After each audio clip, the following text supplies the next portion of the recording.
Notre rubrique Conso Tendance s'intéresse au chocolat de plus en plus consommé dans le monde.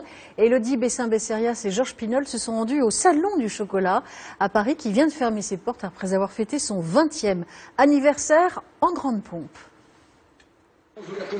Les grands maîtres chocolatiers aux côtés de leur création, celles qui ont marqué les esprits. 120 robes en chocolat rééditées pour les 20 ans du salon. Ce soir, à la clôture, le public était conquis. Ah, très joli, oui. Ça met en bouche, je pense. Vous aviez imaginé que vous pouviez faire autant de choses comme ça avec le chocolat? Non, pas du tout, pas du tout.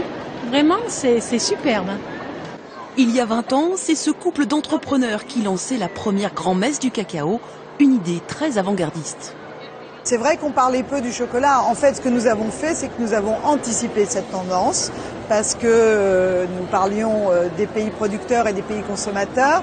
Tout le monde pensait, lorsque nous avons créé le salon du chocolat, que les tablettes poussaient dans les arbres. Depuis, le marché a beaucoup progressé. C'est devenu le 4e aliment des Français et le chocolat à la française s'exporte partout dans le monde. Les Japonais, par exemple, il y a 15 ans, ne le connaissaient pas. Aujourd'hui, ils en raffolent.